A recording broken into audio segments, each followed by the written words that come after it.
Right, thank you so much for staying with us. Time now for To The Point segment here on TV47 Weekend Edition. And remember, our conversation tonight is on the unemployment crisis in Kenya. And I want to take a look at some numbers here on my screen. This is a picture or statistics by KNBS, that is the Kenya National Bureau of Statistics. This is their latest report. It's 2022, I know, but it's the latest report. It's a quarterly report, and this is quarter 4, that is October to December 2022, yeah? So as at this time, yeah, we had 2.9 million unemployed Kenyans, yeah? And this is an increase of 2.94% compared to quarter 3 of 2022, that is July to September, where we had 2.89 million unemployed Kenyans between July and September. So there was an increase all the way to October, from October to December. Let's take a look at how many jobs were shared. If we could take a look at the next slide, because what this means, if you subtract 2.97 million from, or 2.89 million from 2.97 million, you will get 84,000. That's the figure you will get. And what this means is that Kenya's economy shared over 84,000 jobs in 3 months. Remember, that is just after the August 9th general elections in 2022. So we lost about 84,000 jobs there in just a span of 3 months. So let's take a look at the combined rate of unemployment and potential labor force, which according to the Kenya National Bureau of Statistics, the unemployed persons consist of those who are actively looking for jobs and those who had despaired and quit actually searching for work. So the combined rate of unemployment and potential labor force, that is LU3, is measured as either unavailable job seekers or available potential job seekers. That's according to KNBS. So LU3 for quarter 4 2022 was 13.9%, and as you can see, this was a 0.1 point decrease compared to the previous quarter, that is July to September, which was at 13.8%. Again, these statistics are from the Kenya National Bureau of Statistics. And so according to this, what it means is that the youth aged 20 to 24 still have the highest long-term unemployment rate, that is at 9.9%. Now, this figure represents 268,115, which is an increase from quarter 3 figures of 2022, which stood at 141,645, again from KNBS. So that's all from my wall tonight. But before I speak to my guests, let me take you back to a statement made by Deputy President Rigathi Gachagua on June 23, 2023. Now, he spoke during a graduation ceremony at the Jomo Kenyatta University of Agriculture and Technology, where he warned university graduates that the government does not have employment opportunities for them. Let's take a listen at what he said. I'm an honest man. I don't want to sit here and lie to you that we have jobs for you. These jobs we are going to create together with you. This is a University of Science and Technology. Our members of the National Assembly very aggressively for 2 nights passed the finance bill to create a housing fund to construct 200,000 houses every year. Among those 200,000 houses, from this university, there will be architects, there will be quantity surveyors, there will be building engineers, there will be clerk of works, there will be electricians, there will be plumbers, and you will have an opportunity to earn a living. All right, that's your Deputy President Rigathi Gachagua there. And time now for our conversation tonight on To The Point with my guests who are already with me in studio. Karibuni sana. Thank you so much for joining us. Thank you. Thank you, sir. All right, so to my left is Mr. Brian Nabiswa. He is an unemployed youth. Thank you so much for joining us today. And of course, we have Mr. Noel Ikiara. He's an entrepreneur and an economist. And joining us live from Western Gishu County is Mr. Julius Kitur. He is the chairman, Eldoret Municipality Board. Thank you so much, sir, for joining us tonight. All right, Brian, I want to start with you, yeah? Because I want to get a reaction to what you had there. It's a pretty old statement last month from the deputy president, but he said, I'm not going to lie to you, there are no jobs in this country. Thank you, Grace, and to our viewers who are watching us this evening. From the sentiments of the deputy president, and he just spoke the reality of what we are facing out. There, as most graduates and Kenyans. We deem him, we consider him as one of an honest man, and he just gave us a clear picture of what we are facing out there and what we think and what we have also experienced. What did you feel? What was your feeling? Was it heartbreaking? Because what I'm getting is you were okay with that because you know that's the reality. For those of us who are already there, we are okay. But now we have another group of people who are in school and those who are almost joining institution of higher learning. It's highly demotivating and astonishing to them to hear such kind of words from our leader, whom they have hope that after their school, he's the one who is going to give a platform and create opportunities for them. Mm-hmm. Right. Mr. Noel, we've seen the numbers, the situation, just how it is, how bad the unemployment crisis in the country is. So is it that bad that the youth now have to sort of like find jobs or get jobs for themselves, like they were told by the deputy president? Okay, thank you, Grace. And it's interesting that you started with that. I can hear you. Carry on. Yeah, and I think there's normally a misconception about the role of the government when it comes to employment. The government is supposed to create an environment that encourages entrepreneurship, encourages businesses to set up, investment to come in, and jobs to flow in.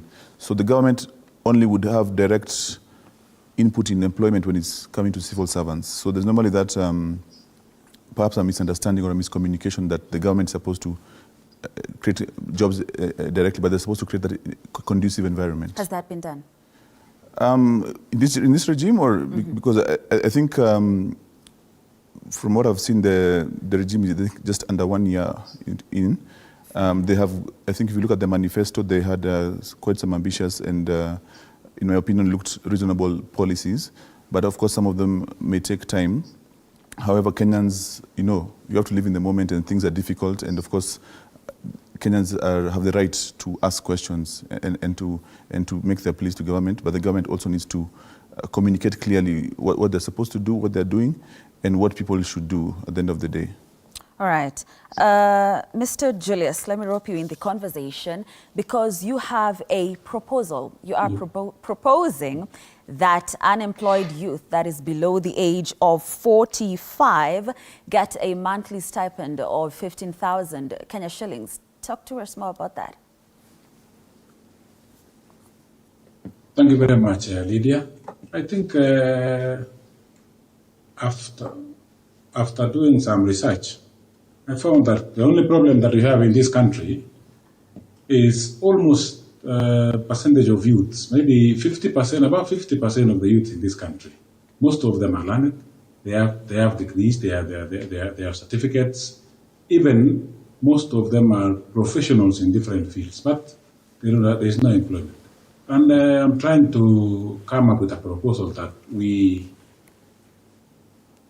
try and work on what we call the universal basic pay that some other countries have tried, and it is workable, so that we can be able to salvage the youth from 20 years to 45 years to make sure they have something in their pocket. They start even their small businesses with the small money that they are paid.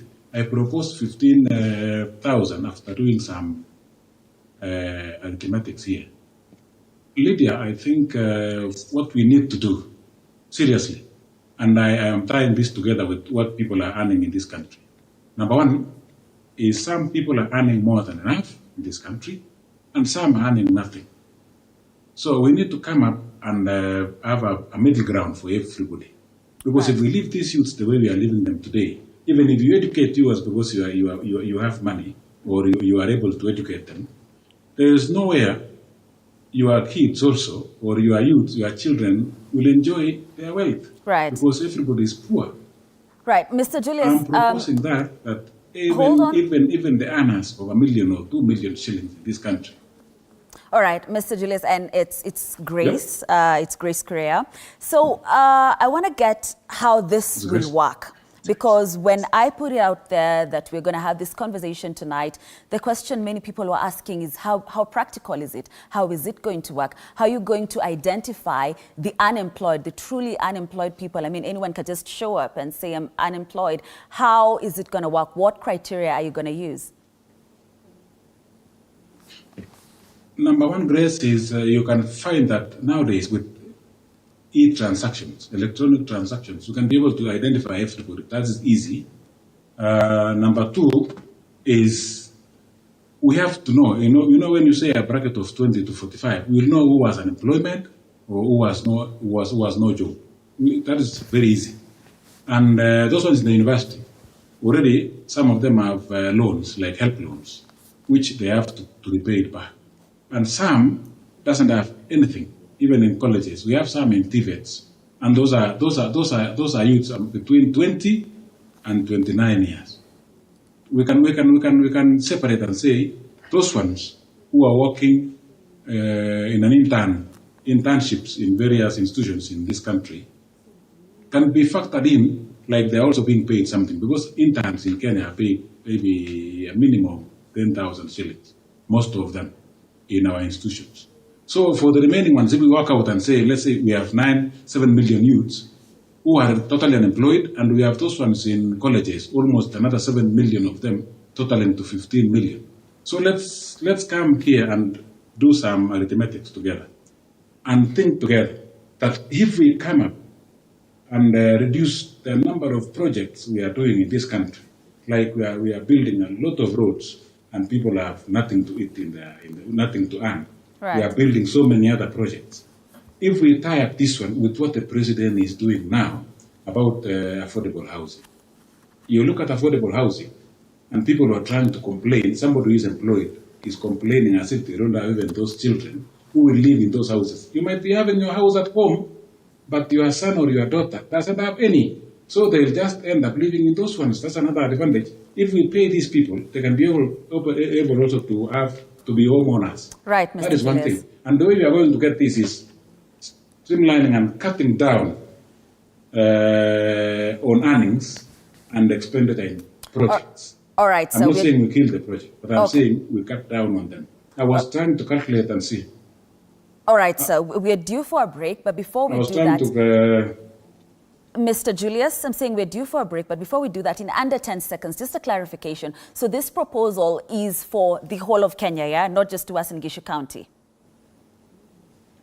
No, it's the whole of Kenya. I think somebody misprinted it. It's the whole of Kenya, not only within Gishu. Great, that's what I wanted to hear. So That is. All right, sir, we take a break. We take a break, a very short break. Stay with us.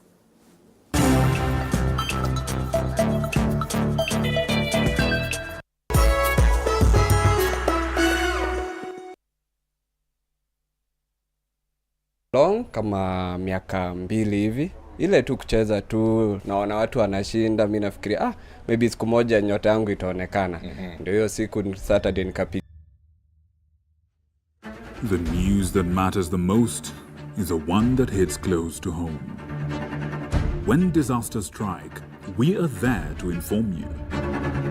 When the bullets are flying, we tell you who's shooting and why. Reporting on your victories, your health, your money, your security, your past, present, and future. We are interested in telling the stories of creativity, hard work, and resilience that you are known for. That is our job. This is my job. My name is Victor Muyakane, and it's my honor to bring you this news this way every Thursday night on the home of Untold Stories.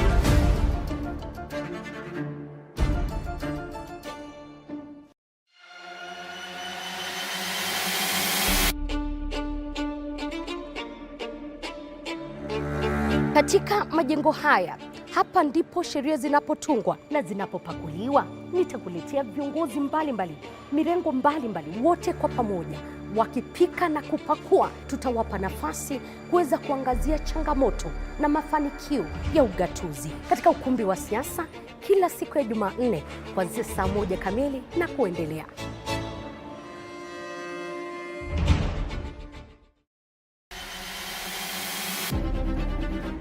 Toka eneo hili la Naivasha kwenye kaunti 032, gatuzi la Nakuru.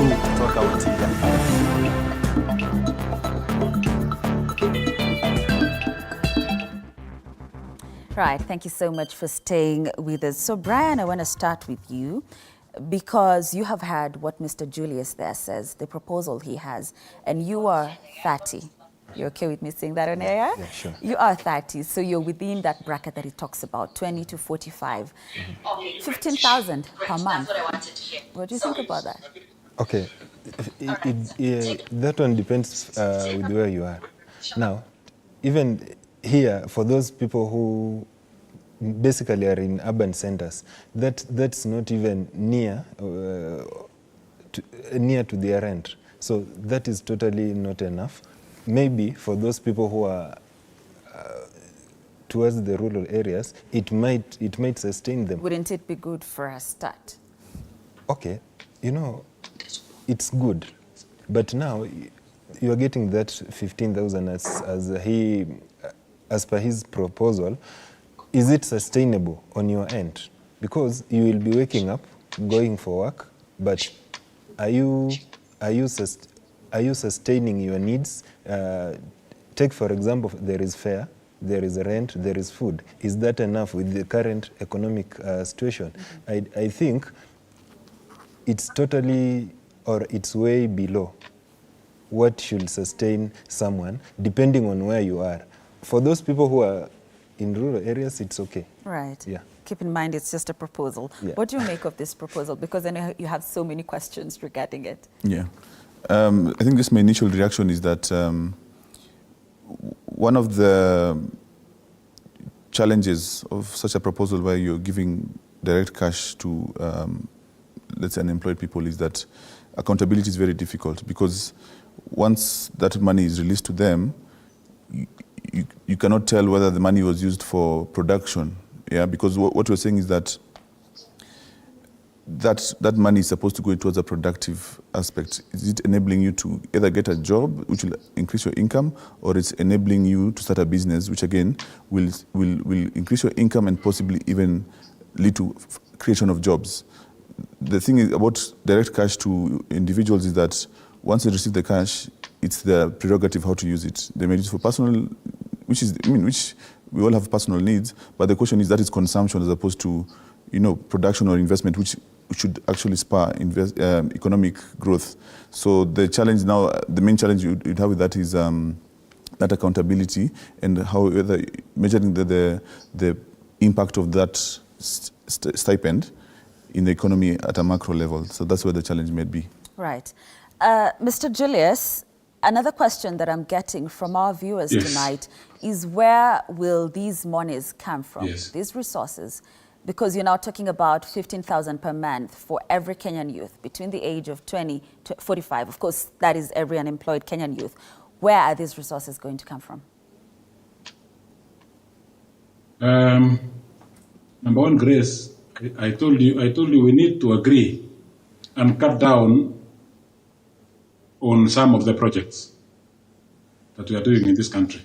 We're also going to cut down on salaries of people who are earning more, starting from the top offices to the smaller offices. We put it a maximum of maybe 500,000 shillings, maximum for anybody in this country, because it doesn't beat logic that one guy is earning 1 million shillings and another guy is earning zero. Something else also is in the budget. We have the department of the Department of Youth and Sports, which doesn't even do much with what they have. What is their budget? It's going to be budgeted for, because I walked out and looked at it. We have almost 390 some sub-counties in this country. So cutting down and agreeing, how many youths do you have in any sub-county? And maybe start even a pilot project. It can really work. Accountability is nothing with a serious country. When people are serious in a country, accountability can be done. Tell me, how do they account for the elderly who are being paid every now and then? Why are they not complaining? There's accountability there. For the youth, it's a time bomb. It's a time bomb grace. If we don't work on this thing now, it is going to be bad, because you look at even the people being used, the youth being used even now by any criminal agents or even politicians to take them to the streets. They go there because they have nothing. I don't know if it is Brian or it is a carrier who is saying that maybe it might not be sustainable. You know, when you give somebody a target and say, okay, you are 25 years, you are earning this to 45. If you don't pull up your socks before you get a job, you'll get nothing after 45. Because I tied up also with the retirement age. If you are employed, I was proposing, if you are employed at 20, you retire at 50.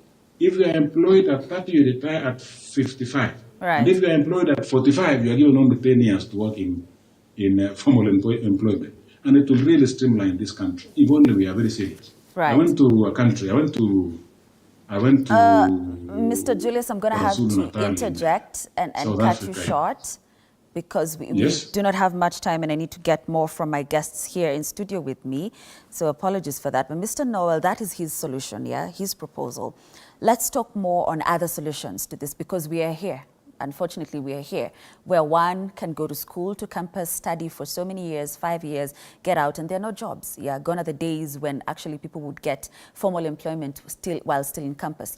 So what do we do to change our minds from these white-collar jobs and assume even the blue-collar jobs? Sure.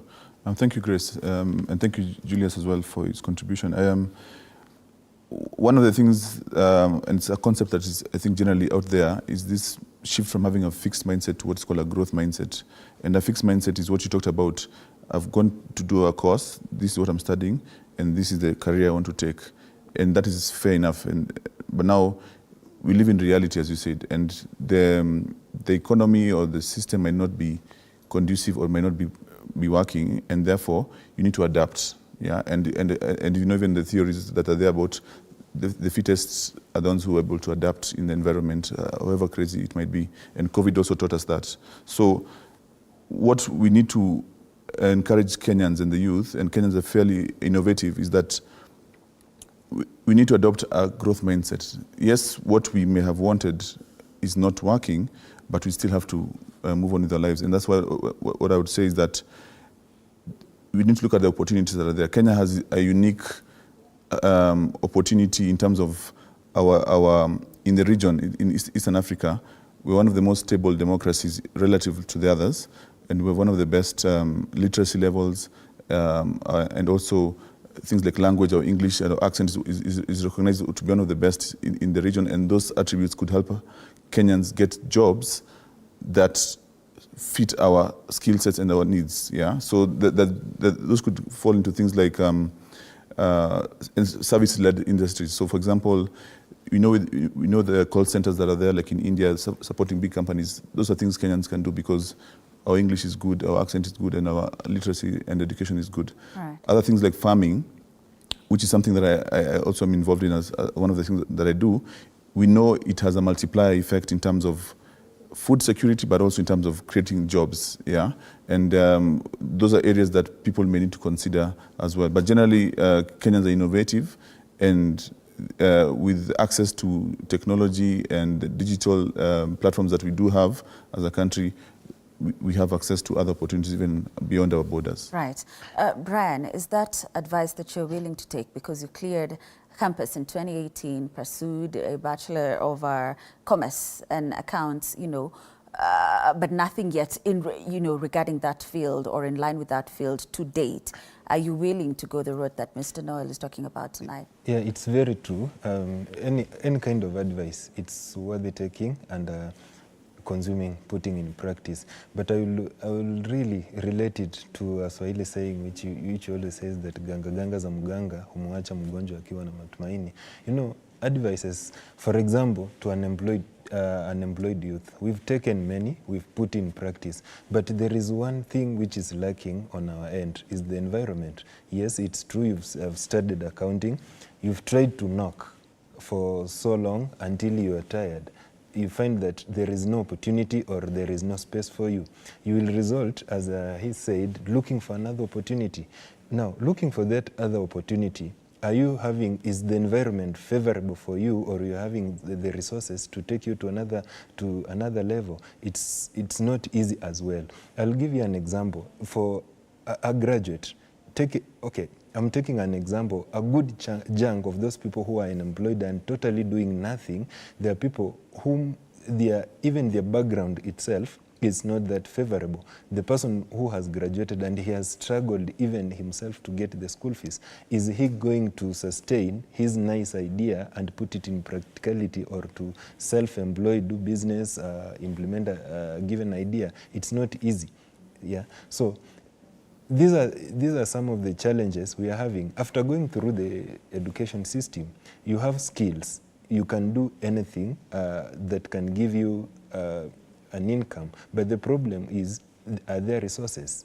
Yeah, that's the challenge, the main challenge. Resources and support policy. Right. Okay. So unfortunately, I'm told we need to wrap up. So I'll get your closing remarks. Mr. Julius, I want to start with you. My director tells me I do not have the time for that. It's okay. It's fine. Thank you for tuning in. That's all the time we had on To The Point tonight. Our conversation has been on the unemployment crisis in Kenya there. My name is Grace Kuria Kanjo. My sign language interpreter has been Roda Nyamai. And of course, up next is Country Ride with your cowboys and cowgirls. Thanks for tuning in. God bless you.